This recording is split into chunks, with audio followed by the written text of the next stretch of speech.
December 3 മൂന്നാം ദിനം. ജസ്സയുടെ കുറ്റി. വചനം: ജസ്സയുടെ കുറ്റിയിൽ നിന്ന് ഒരു മുള കിളിർത്തു വരും, അവൻ്റെ വേരിൽ നിന്ന് ഒരു ശാഖ പൊട്ടിക്കിളിർക്കും. യേശയ്യാ 11:1. വിചിന്തനം: യേശയ്യാ പ്രവാചകന്റെ വാഗ്ദാനമനുസരിച്ച് വാഗ്ദാന മിശിഹ വരുന്നത് ദാവീദിൻ്റെ സന്തതി പരമ്പരയിലാണ്. ജസ്സയുടെ കുറ്റി എന്ന പരാമർശം മിശിഹായുടെ പൂർവ്വപിതാക്കന്മാരിലേക്കും കന്യകയിൽ നിന്നുള്ള ജനനത്തിലേക്കും വിരൽ ചൂണ്ടുന്നു.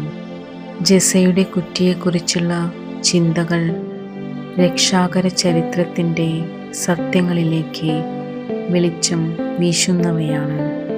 ക്രൈസ്തവ വിശ്വാസത്തിൻ്റെ കേന്ദ്ര വിഷയങ്ങളിലൊന്നായ മിശിഹായുടെ മനുഷ്യാവതാരത്തിൻ്റെ ഓർമ്മ പുതുക്കുമ്പോൾ ജസ്സയുടെ വൃക്ഷം ആഗമനകാലത്തെ സമ്പന്നമാക്കും.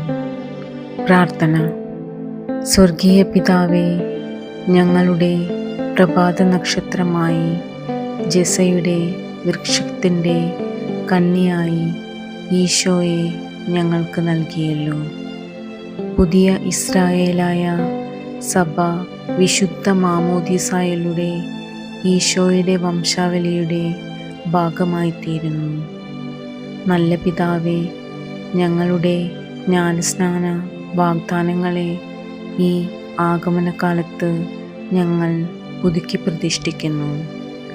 അതുവഴി വിശുദ്ധ മാമോദീസായുടെ അർത്ഥം മനസ്സിലാക്കി ജീവിക്കാൻ ഞങ്ങളെ സഹായിക്കണമേ. ആമീൻ. സുകൃതജപം. ദാവീദിൻ്റെ പുത്രനായ ഈശോയെ, ഞങ്ങളുടെ മേൽ കരുണയായിരിക്കണമേ. ദാവീദിൻ്റെ പുത്രനായ ഈശോയെ, ഞങ്ങളുടെ മേൽ കരുണയായിരിക്കണമേ. ദാവീദിൻ്റെ പുത്രനായ ഈശോയെ, ഞങ്ങളുടെ മേൽ കരുണയായിരിക്കണമേ. ഡിസംബർ 3 മൂന്നാം ദിനം. ജസ്സയുടെ കുറ്റി.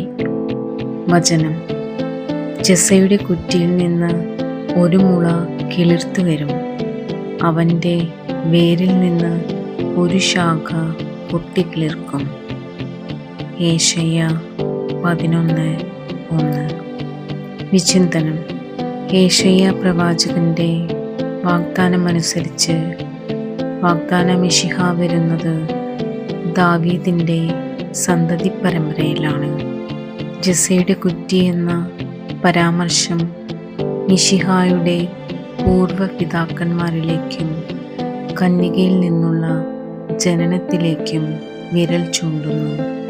ജസ്സയുടെ കുറ്റിയെക്കുറിച്ചുള്ള ചിന്തകൾ രക്ഷാകര ചരിത്രത്തിൻ്റെ സത്യങ്ങളിലേക്ക് വെളിച്ചം വീശുന്നവയാണ്. ക്രൈസ്തവ വിശ്വാസത്തിൻ്റെ കേന്ദ്ര വിഷയങ്ങളിലൊന്നായ മിശിഹായുടെ മനുഷ്യാവതാരത്തിൻ്റെ ഓർമ്മ പുതുക്കുമ്പോൾ ജസ്സയുടെ വൃക്ഷം ആഗമനകാലത്തെ സമ്പന്നമാക്കും. പ്രാർത്ഥന. സ്വർഗീയ പിതാവേ, ഞങ്ങളുടെ പ്രഭാത നക്ഷത്രമായി ജസ്സയുടെ വൃക്ഷത്തിൻ്റെ കന്നിയായി ഈശോയെ ഞങ്ങൾക്ക് നൽകിയല്ലോ. പുതിയ ഇസ്രായേലായ സഭ വിശുദ്ധ മാമോദീസായിലൂടെ ഈശോയുടെ വംശാവലിയുടെ ഭാഗമായിത്തീരുന്നു. നല്ല പിതാവേ, ഞങ്ങളുടെ ജ്ഞാനസ്നാന വാഗ്ദാനങ്ങളെ ഈ ആഗമനകാലത്ത് ഞങ്ങൾ പുതുക്കി പ്രതിഷ്ഠിക്കുന്നു.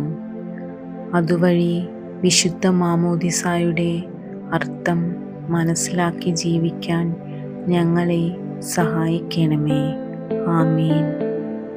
സുകൃതജപം. ദാവീദിൻ്റെ പുത്രനായ ഈശോയെ, ഞങ്ങളുടെ മേൽ കരുണയായിരിക്കണമേ.